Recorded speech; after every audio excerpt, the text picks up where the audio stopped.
Hello.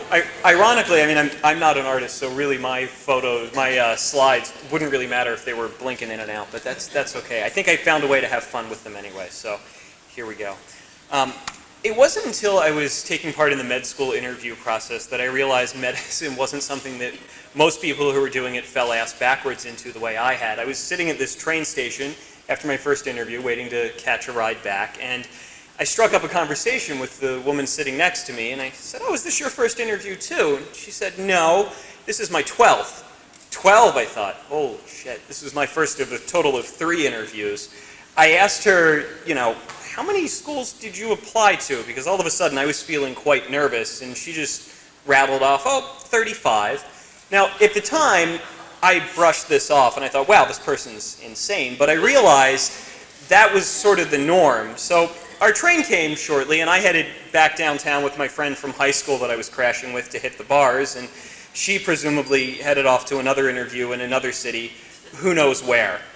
But at that interview, I didn't end up getting an acceptance letter out of that one, but I did realize something that moment on the train platform.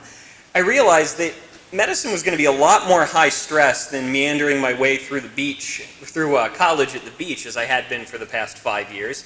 And I realized that if I did make it in, I was going to have a very different perspective from my would-be colleagues.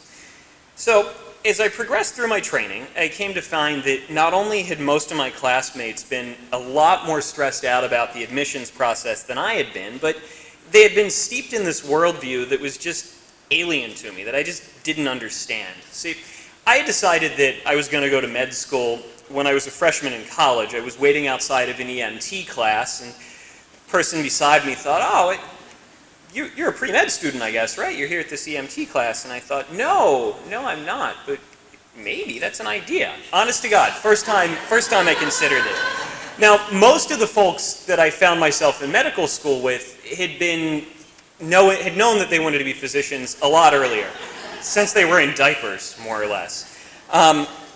But I realized, you know, through my training, but I realized that not only had they realized they wanted to be doctors a lot sooner, they had spent most of their time studying for it a lot differently than I had. They spent a lot of their time in the lab, in the world of single best answer or multiple choice questions, and studying in fields where there was always an answer somewhere in the data. If only you could look a little deeper, or dig a little bit more, or just massage the numbers a little bit.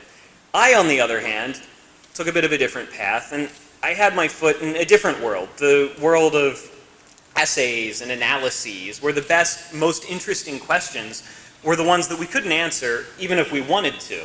A world of endless arguing and counter-arguing, often just for the fun of it. Now, this still drives my wife crazy, by the way, but she's stuck around for the past 16 years, so I guess she's kind of used to it. In short, I found that I was much more comfortable with uncertainty in my training than my colleagues were, and this made my transition from the classroom to the clinic, from books to the bedside, a lot easier. I found myself able to deal with the big picture a lot better than my colleagues could, and I found out when I got out into the real world that helping patients deal with uncertainty is like 90% of what I do. Now, the perceptions of what medicine can do and should do have changed a lot since we first became a respectable professional guild in the late part of the 1800s. We've gone from house calls and hand-holding and surgeons in dirty operating rooms and bow ties to MRIs and miracle drugs. Now, don't get me wrong, this is fantastic. Most of my patients have AIDS, and most of them are going to be just fine and are leading happy, healthy, normal lives because of those advances in medical science over the past decades.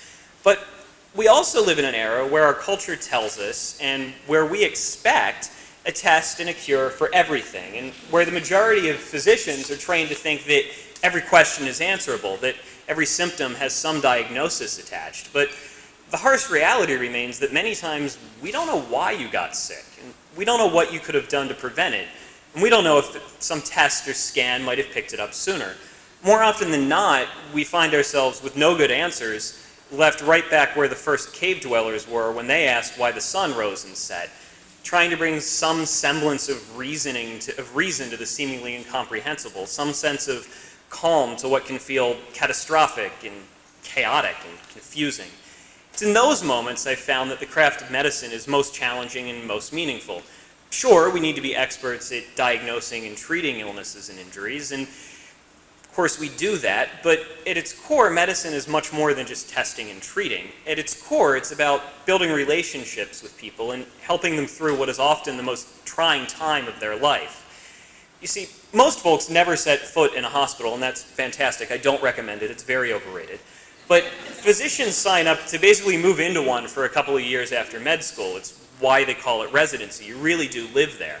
So at the end of the day, or at the end of your office visit, or the end of your hospital visit, we might not be able to tell you why you're ill, no matter how hard we've tried to figure it out. We might not be able to offer you the reassurance that this is all going to get better, that the storm's going to pass. But rest assured, we've seen more than our fair share of suffering, and we have some idea of how to help you through it. We have some ideas on how to ease the burden, if only for a little while. Now, in the modern day, this isn't as easy as it maybe once was. Patients come to us not only packed full of the expectations society's given them, but also in extremis. We see the injured, the sick, the vulnerable, the angry, folks who are stressed out, and people who want answers. Sometimes we have the answers, as comfortable as they are, but often we don't. So we do our best to comfort when we can't cure. We do our best to console when we can't diagnose. And we always try to at least offer a safe space for folks to vent when no one else seems to want to listen. So no, this isn't always the easiest thing to do, and I'd be lying if I said there weren't days when I wanted to walk out of the exam room, but I think talking to people is just as important a part of my craft as any test or medication I prescribe. And when you get right down to it, I think it's the most important part of being a physician. No matter how much more we learn about the human body, we all know on some level we can't ever know everything. So sometimes in the face of profound suffering, the best we can do is experience our shared uncertainty.